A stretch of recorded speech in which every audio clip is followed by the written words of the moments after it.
you're looking to unleash your inner legend, if you're looking at branding, maybe you want to get into the public eye in a whole new way, then I'm going to introduce you to none other than Miss Hollie Kitchens. What's up, everyone? It's Hollie Kitchens here with another awesome episode of Unleash Your Inner Legend.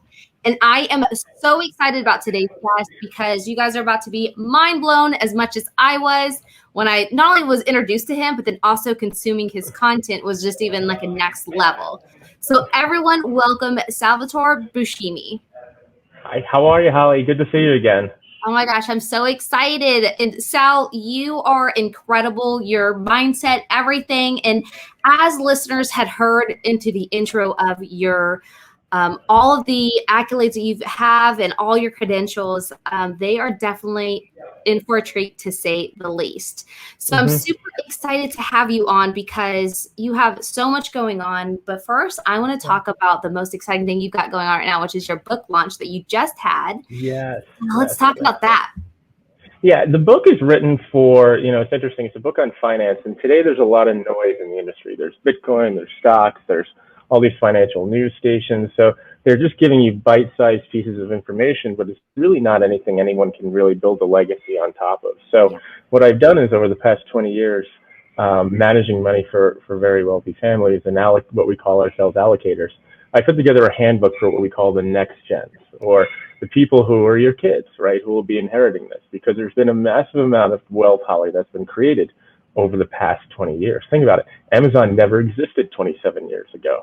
Maybe Hollie didn't either, but now it has like $1 trillion market cap, right? So things have changed, and there's a massive amount of vicious wealth that will be brought under new ownership in real time. And there's no real handbook. So this book really doesn't have any math in it. It just shows behind the scenes about what your peers are doing and the differences between an established operating family like Rockefeller, who was gracious enough to be quoted in the book as he invested in a company that we invested into as well, but also some of the more emerging families who have just come into it. The person who just came into, and when I talk about families, I'm talking about people that have at least $100 million net worth. That's $100 million. That's not leverage with toys or anything like that. That's commercial real estate, sports franchises, fine art, things like that really are real legacy assets. And people will discover that not everything looks the same, and that people who are on the other end of the statistical curve, if you will, as far as wealth, look at the world much differently than their middle class counterparts do. 100%. And everyone tuning in, for those who are watching this on the video format, you can see the book order website. You guys can go in, investinglegacy.com. And I'm fortunate enough to have the privilege of going through the book already. And what it's interesting, we kind of chatted about this a little bit before we hit record, is I am a creative. I am not a financial person. And this stuff is always interesting to me because I guess it's one of those things, like, I'm fascinated because I don't understand it completely when it comes to that. And just, it's interesting the way you even start the book out. And I'll just read this little insert. It says, "This is not a book on portfolio allocation. Unlike my other books, which are academic handbooks on credit, private equity, institutional fundraising, and fund management, Investing Legacy is a salacious book on the concerns, passions, and prejudices of the world's wealthiest family. In these pages, I'll reveal the deep and hardcore biases of the influential families on the planet."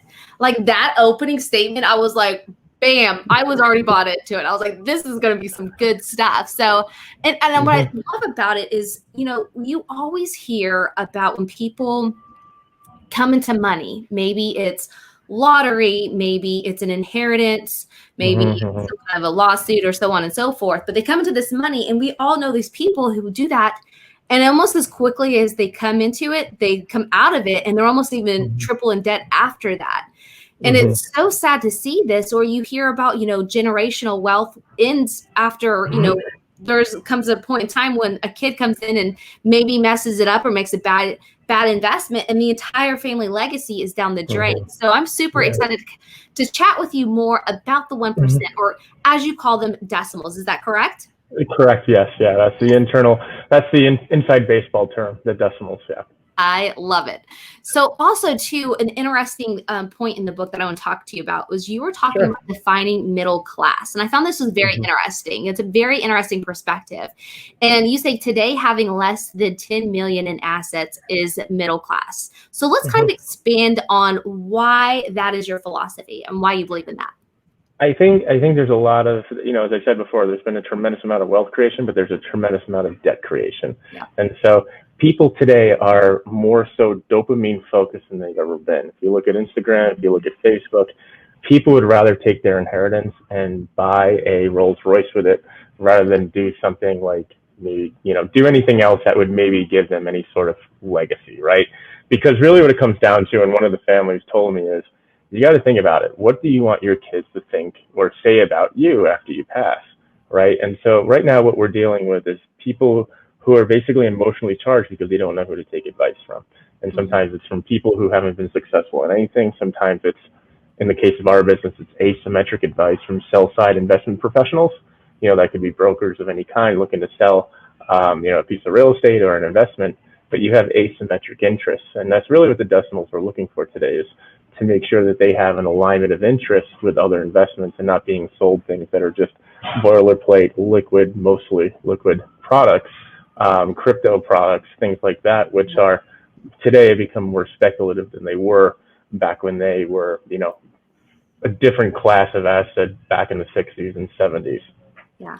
So would you say that the decimals are investing in crypto, or what would you see the direction of the cryptocurrency versus stocks? I think when you look at cryptocurrency today, you see like the advent of the younger, the millennial, the bros, they're trading it for wealth creation because they're just speculating. That's what they're doing. The millennial brethren or the next gen, what they're doing is that they're integrating the blockchain technology into their own businesses so that they can build a legacy, and integrating all sorts of other things such as ESG, building things that are sustainable, building a legacy, making an impact. That's the difference. So when you think of cryptocurrency today, you think about people getting rich quick, fear of missing out. Whereas when you think of cryptocurrency as far as the decimals are concerned, or the next generation, they're principally concerned with using those technologies to further their own businesses and also make a discernible impact. They're much more longer term focused. They have an impact statement. I know one family that's very famous. If it doesn't affect their 50-year plan, they don't want to invest in it. Wow, that's an incredible statement to make, because, when you think about crypto, people are just thinking like, oh, I'm just going to invest in it. But really, it's integrating it into your business. It's having it as different ways. Like you said, it's the long term. It's not necessarily just purchasing it and investing in it. I love that. That's an incredible insight. Yeah. And, hearing about, like, right now, we're in an interesting time. We're post-COVID. People are starting to travel again, events are back. And, a lot of people are in the mindset of focus on collecting experiences and not things. But at one point in time, you have to have the mindset of, okay, yeah, that's great, but what about generational wealth? What about your kids? Even if you don't have kids right now, what about your future? Because some point in time, there's going to be something left for somebody or something, right? Maybe it's a charity, so on and so forth. So what would you say is that mindset that helps people get there? Because it's easy to say, oh, it's free, it's free time, let's just have fun, versus, okay, let's get to business and actually build legacy. I think it's a function of where you are in your life and who's influencing you. If you're young in your life and you're on Instagram, you're an Instagram traveler and everything, you're not looking to build a legacy. You're not.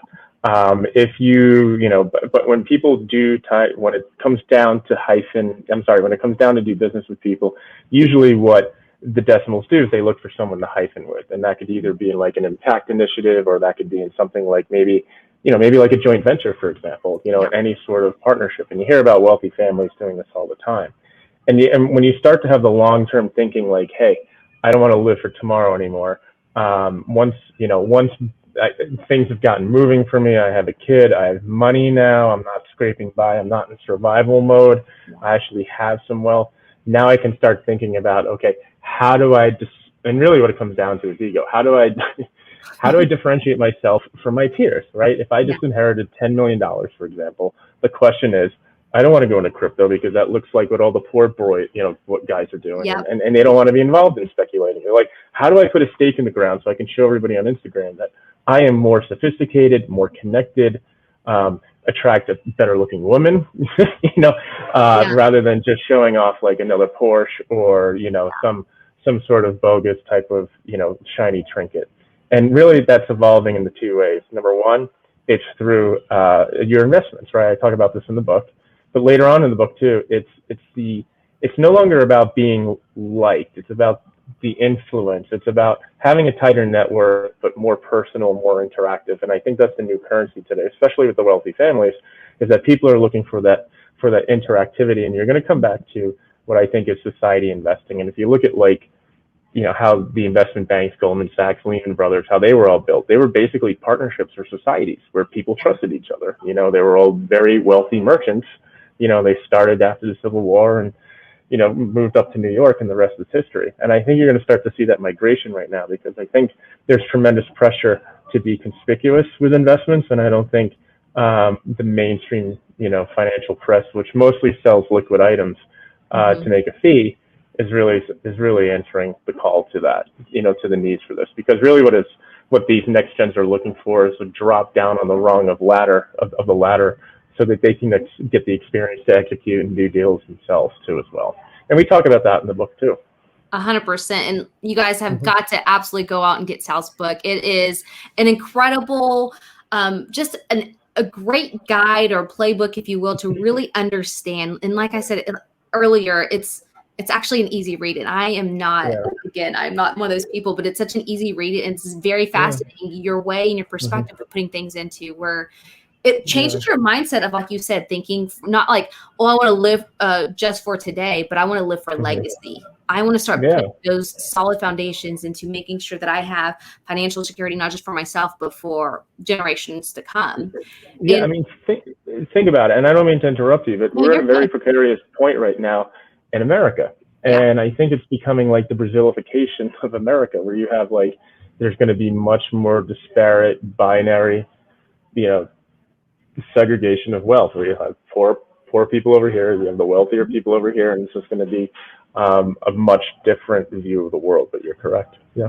100%. So where would you say the next place that the decimals are invested in at?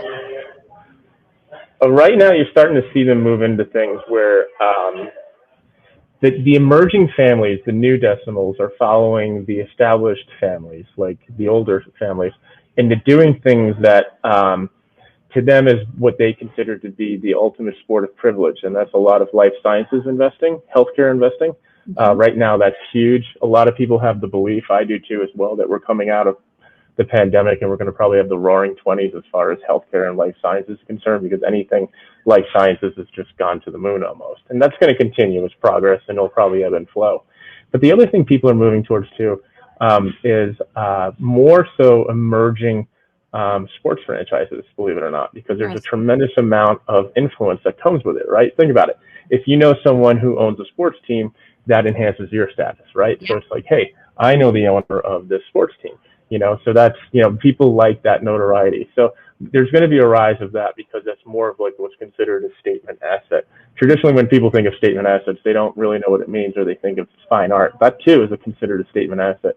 But I think you're going to start to see more of a drive where people are going to start moving more towards quality, less towards the speculation, and that's going to be defining them, who they are, and that's going to be how they receive their dopamine hits, is by saying, I'm more sophisticated than you, I'm smarter than you, I made better life decisions in life, here I am, I'm an owner of this Class A building, or fine art, or life sciences, and that's really what these people are looking towards, and that's part of how people evolve and how families evolve too as well. I love it.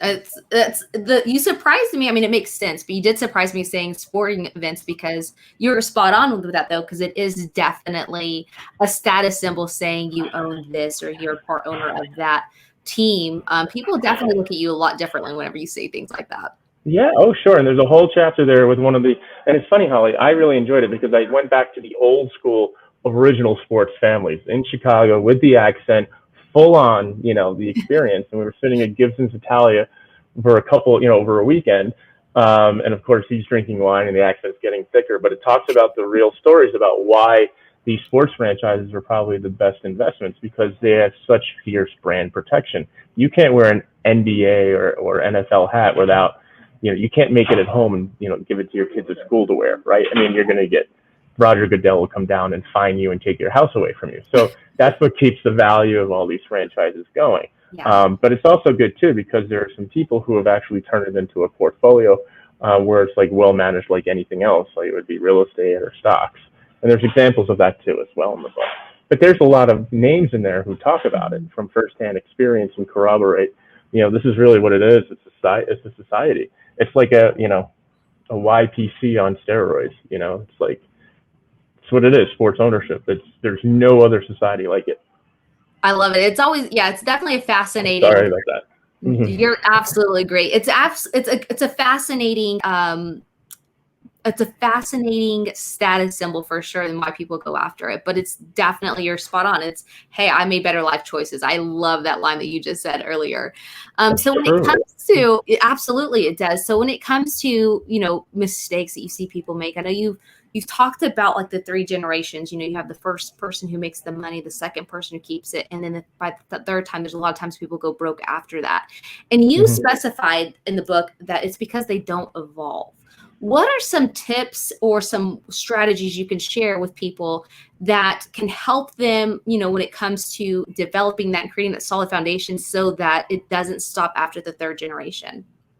Yeah, I think it right now it comes down to education and experiential education, not so much sending your son to Harvard so he can get a job at Goldman Sachs or something like that, but it's more so learning alongside the family business, understanding that, and having what we call a succession or governance planning in place. Too many times people they have access to a lot of money, but they don't know how to execute because they don't have the permission from other family members to do so. So sometimes they have to clean up their house. And that requires sometimes tension and friction, and people don't want to do that. And that's why sometimes legacies get stymied or stunted because somebody didn't get along with somebody else and they don't want to have the awkward conversation of, do they sell this Class A office building, for $1 billion or not? So, and most people who are watching this might not have to worry about that large of a deal, but there's a lot of companies today, and there's a lot more than you would expect where there's a wealth transfer happening, whether it's $15 million, $10 million. It seems like every week the IPO markets, are very hot right now. So you're starting to see a lot more people just emerge into the decimal class, probably at a faster rate, not only in America, but also in China too. Mm-hmm. I love it. So good. So awesome. I was meaning to ask you, when we were talking about crypto, what's your thoughts on NFTs? I think it's going to come into its own, but I think right now it's always the retail poorer investor that pays the fees as far as the research and development to see if it's something that's really tangible or not. And, I know that there's name brand celebrities who are buying it, but they have the discretionary cash flow to spend $100,000 on an NFT of a house on fire or something like that than, maybe someone else. So, you got to look at the people who are buying this. They probably have a lot more liquid. They have, they have operating businesses that throw off a lot of cash. Kim Kardashian, right? I mean, she's a family office. Her companies throw off a lot of cash. So it's going to be interesting to see if the buyers of the NFTs get any value out of it, or if it's just the sellers of the NFTs. But it's always going to be at the financial pain for the retail investor to prove it out with the research and development of them trading it before the institutions step in. And we saw that with crypto with Elon Musk, and now some other institutions are coming in as well. 100%. And you're spot on, because that's what, I was thinking too. You hear about people buying them, but you don't hear necessarily a lot of people reselling them and getting much of a profit from the resale. Yeah. It's like a trading card. It's like a digital baseball card. Exactly. I know John Legere, who's former CEO of T-Mobile, he had purchased one, and I believe it was close to $1 million. And he's probably thinking like, what did I just do? Like, how am I going to, but again, it's somebody who has the money that they go out and they can spend on that versus somebody who is looking to make that mark from. And you know about it too. Yeah. Right. You know that he bought it. Yeah. Right. Exactly. So that elevates his status. So you know that he spent $1 million or whatever it was on something that is ridiculous. Yeah. So he get his dopamine hit too as well. 100%. I love it. Awesome. I love it, Sal. So before we wrap things up, is there anything else you'd love to share with listeners when it comes to the 1% and investing in legacy? I'm sorry, the 0.001% investing. Okay, let's make a big difference here. Yes. The 1% is your neighbor who is over-levered in their McMansion with a Tesla that they lease, okay? That's not who we're talking about here. No. We're talking about the 0.001%. Yes. And that is a statistical anomaly which talks about people who generally have more than $100 million in net worth. So we're talking about an entirely different identity with an entirely different type of mentality behind it too as well. I talk about that in the book, but I think, everybody thinks that, there's a lot of memes out there where they talk about Warren Buffett and be like him and drive an Oldsmobile and eat cheeseburgers. There's different profiles. There's 5 different avatars for what we call the next gens or the legacies. And it's going to be interesting. And, when you read the book, I invite you to pick out one. And I'm sure you have 4 friends that fit maybe each one of those. Hollie, you would probably be more of the, what would you be? I wouldn't say the documentarian, but you'd be more of I think the curator, right? I think you would, I think when you read the book, you will fit that profile pretty clearly. Whereas other people don't fit that profile, but they are decimals too, and they don't look like Donald Trump or Warren Buffett or any of the people that you see on Instagram or on the financial media.